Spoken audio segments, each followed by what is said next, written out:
Meus amigos, a indústria automotiva brasileira, uma das maiores geradoras de emprego e arrecadação do país, está em alerta máximo nesse exato momento. E o motivo tem nome e sobrenome: crise dos semicondutores.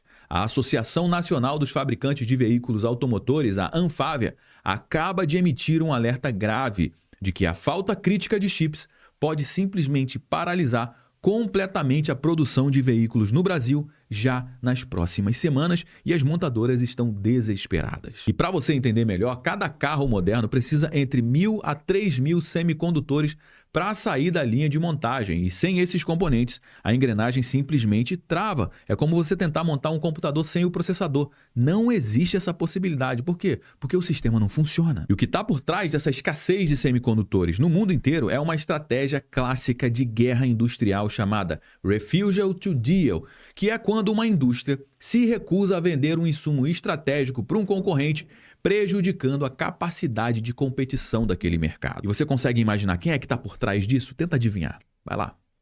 Pois é, meu amigo, é a China com um jogo geopolítico extremamente calculado. O gigante asiático, que controla grande parte da cadeia mundial de semicondutores e componentes eletrônicos, simplesmente travou a venda desses insumos para o resto do mundo. E quando a torneira fecha, o impacto é devastador. Fábricas param, estoques desaparecem e linhas de produção simplesmente travam. E você acha que eles estão fazendo isso para quê? Para empurrar os seus estoques gigantescos de carro elétrico para o mundo inteiro? Pois é, eu acho que sim. E agora quem está na mira é a indústria automotiva brasileira, e o Sindipeças, que representa os fabricantes de autopeças, já alertou que não existe material alternativo que possa substituir os chips chineses no curto prazo. E o cenário hoje já está extremamente crítico para empresas como Volkswagen, Toyota, Hyundai, Stellantis e praticamente todas as grandes montadoras que atuam no nosso país. E para a gente entender como é que todo esse caos foi armado, vamos olhar para um movimento que começou lá do outro lado do mundo, na Holanda.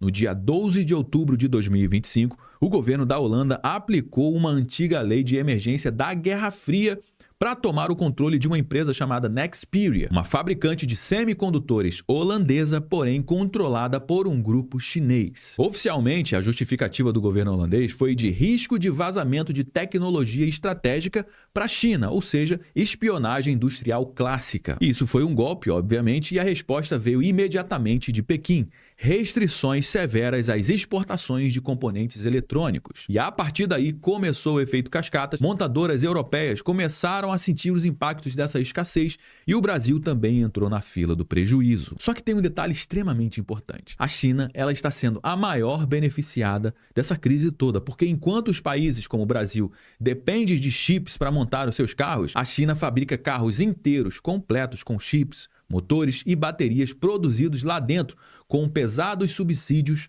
do Estado chinês. E quando a produção local para, o caminho natural é o que? É importar. Ou seja, a gente deixa de fabricar os carros aqui dentro para comprar o carro pronto vindo da China. E isso, meus amigos, não é novidade nenhuma, é uma estratégia clássica da China. Primeiro, ela quebra a cadeia de produção de outros países, depois ela entra oferecendo a solução pronta com preços que ninguém consegue combater. Porque lá na China existe escala, existe subsídio e existe poder de Estado. E aqui a gente lida com juros altos, câmbio instável, burocracia e dependência tecnológica. E o que a gente está vendo agora é a mesma tática que a China usou em outros setores extremamente importantes, como aço, painéis solares, baterias elétricas e eletrônicos. E agora a bola da vez é uma das maiores indústrias que sustentam o emprego, arrecadação e desenvolvimento do Brasil, que é a indústria automotiva, que está em xeque nesse exato momento. Mas antes de entrar a fundo aqui no nosso conteúdo, eu vou pedir para você o seu like logo aqui no início, o like de quem já confia no nosso trabalho. Eu já sei que você já deixou o seu like antes do conteúdo começar, mas se você esqueceu, essa é a hora de deixar o seu like. Agora, se você caiu de paraquedas aqui no nosso canal, não conhece o nosso trabalho, cara, não precisa dar like agora. Segura a sua mão e acompanha o conteúdo até o final. Se em algum momento esse conteúdo agregou algum valor para você,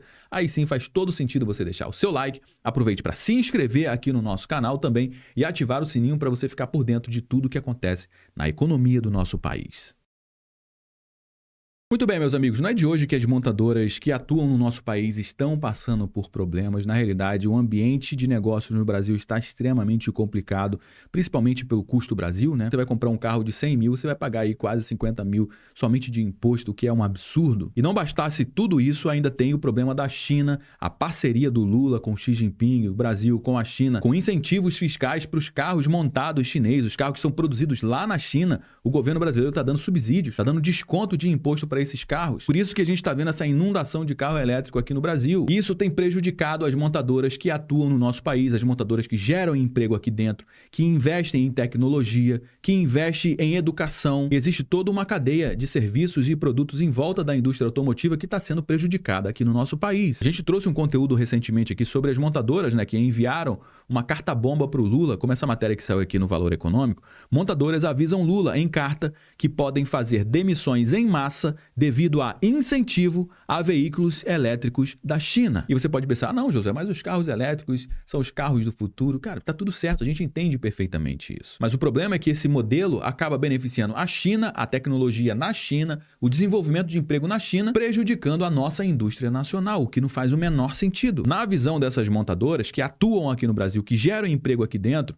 o pacote reduziria tarifas de importação para veículos semi-montados e completamente desmontados e pode impactar a indústria nacional. E todo esse incentivo do governo brasileiro aos carros elétricos chineses que são produzidos lá fora, chega desmontado aqui e aqui no Brasil é só montado, isso está gerando um baque na indústria automotiva nacional. Olha o que disse a própria Anfávia. Produção e vendas de veículos caem no terceiro trimestre de 2025 e acendem alerta sobre o resultado do setor automotivo. Abre aspas para o presidente da Anfávia. Os números do período de julho a setembro nos preocupam por indicarem a perda de tração que verificamos na primeira metade do ano e nos impõe um desafio e uma recuperação considerável no último trimestre. Mas o que tem salvado a indústria automotiva brasileira não são os carros de passeio, porque a China está tomando isso tudo.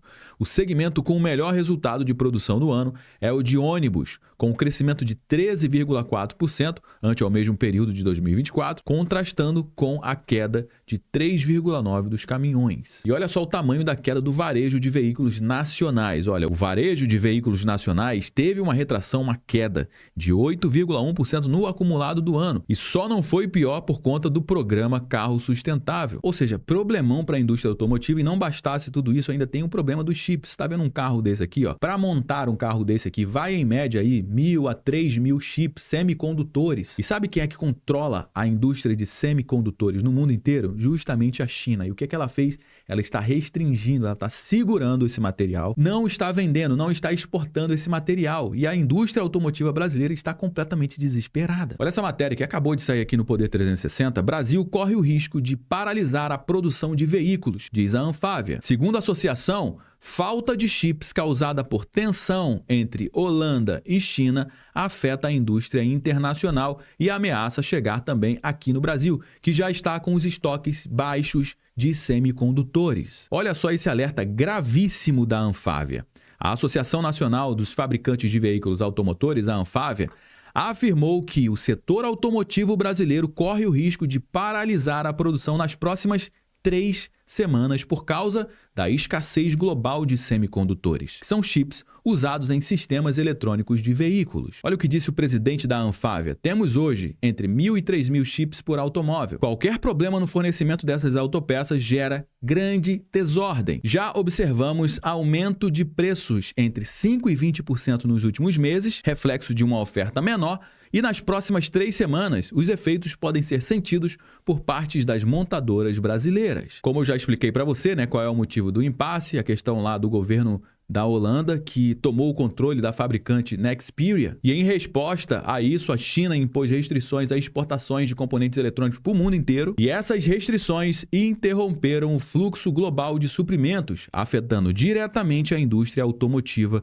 que depende desses chips para montar os seus veículos. Enquanto o mundo inteiro tenta entender o tamanho dessa crise, a China já está jogando o jogo no segundo tempo, ó, há muito tempo. Por quê? Porque quando todo mundo corre atrás de semicondutores, os chineses já estão inundando o planeta com carros prontos, subsidiados pelo próprio governo chinês. E para você ter uma ideia, Só no primeiro semestre de 2025, 134 mil veículos vindo da China entraram no Brasil. E isso representa, pasmem, 62% de todos os carros importados pelo Brasil. Marcas como BYD, GWM e Chery estão dominando o mercado em tempo recorde, com preços até 30% mais baixos do que os modelos que são produzidos aqui dentro do nosso país. Isso não é um mero milagre industrial, não é um milagre econômico, é subsídio estatal pesado. O governo chinês banca parte dos custos de produção, reduz impostos, financia as exportações e ainda injeta crédito público nas montadoras para sustentar os preços artificialmente baixos. É o que nós economistas chamamos de dumping comercial, quando um país vende abaixo do custo para quebrar a concorrência e dominar o mercado, e depois eles vão fazer o que quiser com aquele mercado. Mas o maior problema nem é o preço. O verdadeiro perigo está na dependência, porque quando você deixa um único país controlar toda a cadeia de suprimento dos chips, por exemplo, dos carros prontos, você está entregando o controle da sua economia na mão de quem dita as regras do preço. E isso é muito perigoso, isso já aconteceu antes, lá atrás, no início dos anos 2000, por exemplo, a indústria têxtil da América Latina foi praticamente aniquilada pelo mesmo modelo chinês. A China invadiu o mercado com roupas e tecidos extremamente baratos, impossíveis de competir, e o resultado, milhares e milhares de fábricas fecharam no México, na Argentina e aqui no próprio Brasil. O continente deixou de produzir para importar tudo. Hoje, o setor têxtil chinês domina mais de 60% da produção mundial. E o que começou lá atrás com tecidos e eletrônicos, agora está acontecendo a mesmíssima coisa com carros, baterias e semicondutores. E o mais grave é ver o governo brasileiro de olhos fechados para isso. Enquanto os Estados Unidos, a Europa estão limitando cada vez mais a entrada de veículos chineses, o governo Lula está fazendo exatamente o oposto, está abrindo as portas, reduzindo tarifas,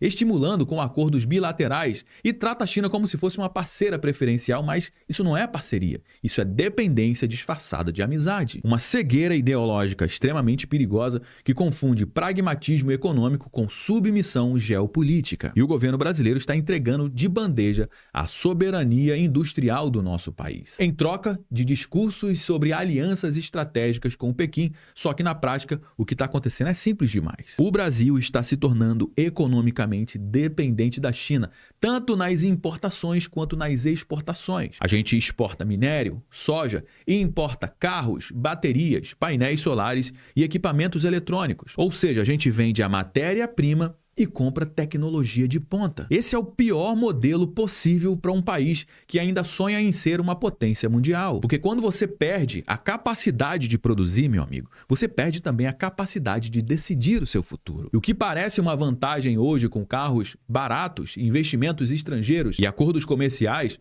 pode se tornar uma armadilha econômica irreversível amanhã. A China, ela não está vendendo apenas produtos aqui para o nosso país. Ela está comprando o controle da economia do Brasil. Essa matéria também que saiu no Clique Petróleo e Gás, que fala sobre essa crise, diz o seguinte aqui, ó: o Brasil atua para evitar a falta de chips e proteger emprego. Olha o que disse o secretário do Ministério da Indústria, Wallace Moreira. O risco é real. Se não houver uma solução rápida, a produção nacional pode parar em 2 ou 3 semanas, alertou. Além disso, o secretário disse que o Alckmin acionou embaixadores no Brasil e na China. A proposta é excluir o país dessa crise de caráter geopolítico que não tem absolutamente nada a ver com o Brasil. Ou seja, você percebeu que não é somente um problema comercial, né? É algo geopolítico. O Brasil entrou nesse bolo também. Será que eles vão conseguir reverter isso? Cara, eu acredito que não. Porque como é que os chineses vão explicar isso para o resto do mundo? Sabendo que o Brasil tem uma relação próxima com a China. E a China vai lá e libera para o Brasil e não libera para o resto do mundo, vai ficar muito claro que isso aqui é uma tática geopolítica para quebrar outros mercados. E isso seria péssimo para a imagem da China. E se isso realmente não acontecer, vai dar problema. Por quê? Porque não existe um plano B aqui no Brasil. Volkswagen também já alertou, ó, diz não ter estoque de chips por muito tempo. Olha o que disse o chairman da Volkswagen. Estamos com problemas com todas as montadoras locais, afirmou o executivo. Ainda não afetou a produção, mas afetará. Estamos fazendo de tudo para evitar paradas. Ou seja, meu amigo, o negócio está crítico mesmo para a indústria automotiva. Você acabou de perceber que o que está acontecendo com a indústria automotiva no Brasil não é uma crise, é simplesmente uma rendição. E é muito triste isso.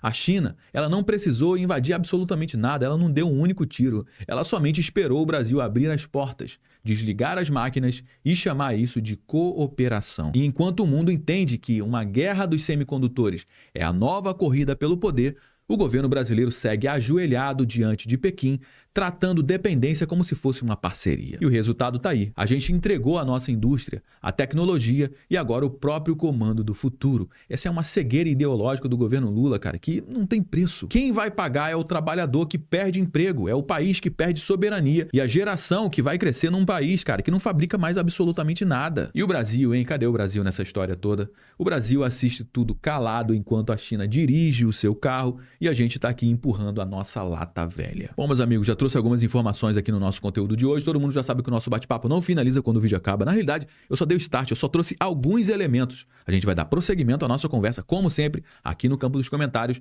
Deixa a sua opinião, eu quero saber o que você acha disso tudo. É importante você saber que eu leio todos os comentários e eu vou fazer um quadro novo, vou pegar os melhores comentários, vou trazer aqui para criar conteúdos respondendo os comentários de vocês. Então capricha aqui no seu comentário, que pode ser que no futuro eu pegue o seu comentário e crie um conteúdo em cima dele. É extremamente importante também você compartilhar esse conteúdo com mais pessoas, afinal de contas, tudo que eu trouxe aqui você não vai ver sendo divulgado amplamente na grande mídia, você pode ter certeza disso. Então compartilha esse conteúdo, assim você me ajuda a propagar essa mensagem para mais pessoas. Se você gostou do nosso conteúdo, deixe o seu like, aproveite para se inscrever aqui no nosso canal também. Eu me chamo Josué Aragão, um grande abraço e a gente se vê agora, no nosso próximo conteúdo.